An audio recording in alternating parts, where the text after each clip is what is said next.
Improvement exam registration വീഡിയോയിലേക്ക് സ്വാഗതം. അതിനായി ആദ്യം kerala.career.com എന്ന വെബ്സൈറ്റ് സന്ദർശിക്കുക. Exam registration and fee payment ലിങ്കിൽ എന്നതിൽ ക്ലിക്ക് ചെയ്യുക. ലോഗിൻ ചെയ്തതിനു ശേഷം നിങ്ങളുടെ PR നമ്പർ, ഡേറ്റ് ഓഫ് ബർത്തും കൊടുത്ത് ലോഗിൻ ചെയ്യുക. സ്റ്റുഡൻറ് ലോഗിനകത്ത് apply for performance improvement separate menu നിങ്ങൾക്ക് കാണാൻ പറ്റും. അതിൽ ക്ലിക്ക് ചെയ്യുക. നിങ്ങളുടെ പ്രോഗ്രാം അവിടെ കാണാൻ പറ്റും. അതിൽ ക്ലിക്ക് ചെയ്യുക. നിങ്ങൾ ഇംപ്രൂവ്മെന്റിന് എലിജിബിൾ ആയിട്ടുള്ള എല്ലാ കമ്പോണന്റുകളും ഇവിടെ കാണിക്കുന്നതാണ്.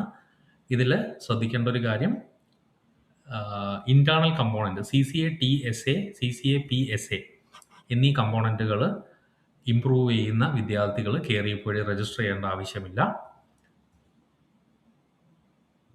ഫീസ് അടക്കുന്ന വിദ്യാർത്ഥികൾ മാത്രം, അതായത് എക്സ്റ്റേണൽ കമ്പോണന്റ് ഇംപ്രൂവ് ചെയ്യുന്ന വിദ്യാർത്ഥികൾ മാത്രം KREP വഴി ഫീസ് അടച്ച് രജിസ്റ്റർ ചെയ്യേണ്ട ആവശ്യം വരുന്നു. അപ്പോൾ ഫീസ് അടച്ച് രജിസ്റ്റർ ചെയ്യാനായി ആദ്യം ഏത് കമ്പോണൻ്റാണ് നിങ്ങൾ ഇംപ്രൂവ് ചെയ്യാൻ ഉദ്ദേശിക്കുന്നത് എന്നുള്ളത് തിരഞ്ഞെടുക്കുക. കമ്പോണൻ്റ് തിരഞ്ഞെടുത്തതിന് ശേഷം താഴെ generate or update exam form എന്നുള്ളത് ക്ലിക്ക് ചെയ്യുക. വൺസ് ഇത് ക്ലിക്ക് ചെയ്ത് കഴിഞ്ഞാൽ നിങ്ങൾക്ക് എക്സാം ഫോം സബ്മിഷൻ എന്നുള്ള മെനുവിലോട്ട് നിങ്ങൾ പോകും. അതിലത് ക്ലിക്ക് ചെയ്യുക. അപ്പോൾ നിങ്ങൾ സെലക്ട് ചെയ്ത പേപ്പർ നിങ്ങൾക്ക് ഇതുപോലെ കാണാൻ പറ്റും. അതിൽ പ്രൊസീഡ് എന്നുള്ളത് അടിക്കുക. അപ്പോൾ നിങ്ങളുടെ എമൗണ്ട് ഇവിടെ കാണിക്കും. ഇനി നമ്മുടെ നോർമൽ പേയ്മെൻറ്റ് പ്രോസസ്സാണ്. ആ പേയ്മെൻറ്റ് പ്രോസസ്സിലോട്ട് നിങ്ങൾ പോവുകയാണ്.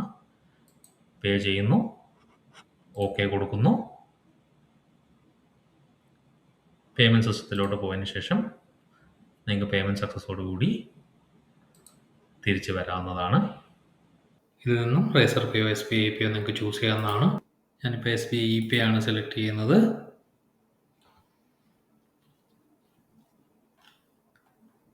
UPI ഡീറ്റെയിൽസിൽ UPI QR എന്നുള്ളത് ഞാൻ സെലക്ട് ചെയ്യുന്നു. നിങ്ങൾക്ക് വേണമെങ്കിൽ ഡെബിറ്റ് കാർഡോ, corporate card, bank, net banking ഒക്കെ ഉപയോഗിച്ച് പേയ്മെൻറ്റ് ചെയ്യാവുന്നതാണ്.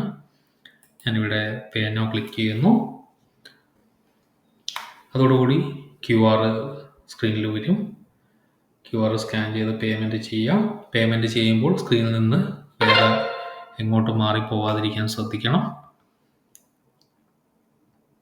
പേയ്മെൻറ്റ് ഇവിടെ അപ്ഡേറ്റ് ആവാൻ കുറച്ച് ടൈം എടുക്കും.